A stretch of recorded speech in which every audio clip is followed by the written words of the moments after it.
Hi, this is howtofilefordivorce.org, and today we're going to show you how to file for divorce in the state of Kentucky. But seeing as Kentucky is so confusing, we can only guarantee that this is only for married couples without minor children. So if you have minor children, I'm sorry, it's a really tricky process in Kentucky, and you may want to get an attorney. And if you want to find an approved attorney by us, just click on this Find an Attorney link, and we have the top 10 divorce attorneys for pretty much every area in Kentucky. So just click on this link, and we'll hook you up with a cheap and very good divorce attorney. So if you do not have minor children and you are lucky enough to make that decision and not have them, then you are going to want to go to step 1 and download the Kentucky divorce papers. Now these are all the forms that you're going to need. Don't worry, they're completely free. A lot of other websites charge up to $150 for them, which is ridiculous because they're public forms. And you can download them all right here. Step 2, the spouse that has decided to file for divorce must complete the following forms, and to be sure to have them filed with the circuit court clerk's office in the county where you reside.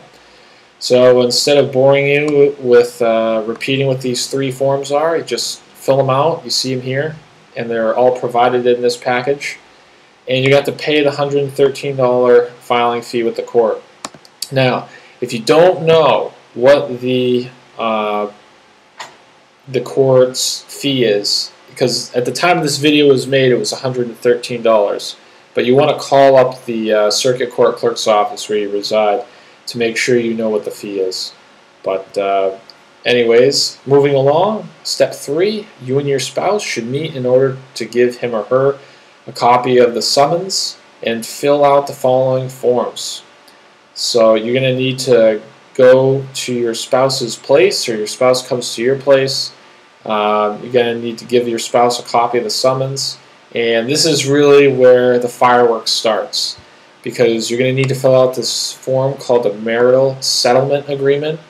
Now, this is probably the most important form out of all of them, because this is going to state whether you get the car, the property, who gets the credit card debt, and obviously if there's any cash in the bank, that gets decided in this agreement.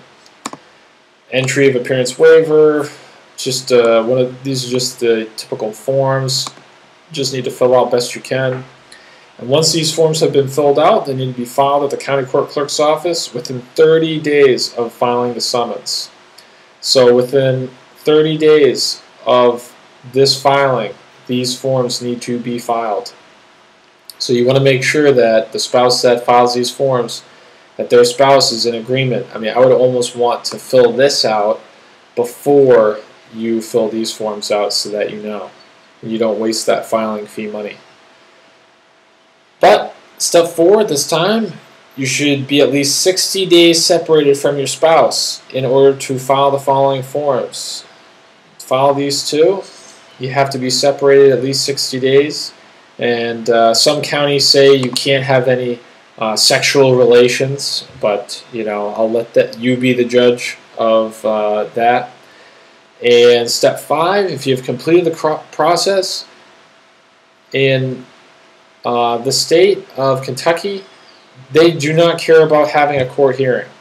So you will receive your Decree of Dissolution in the mail, and your divorce will be complete in the state of Kentucky. So it's that easy. Kentucky's not too big on having these court hearings, so this is probably one of the quickest states that you can actually get divorced in. Now, if you again, going back to the beginning, if you have children, it's very, very confusing. But if you do not have children, it's a very easy state to get divorced in. The only requirements: 1 party has to be a resident for at least 6 months. Number 2, how long does it take? It can take a minimum of 2 months, as we said earlier. So that's it. That is how you file for divorce in the state of Kentucky, only for married couples without minor children.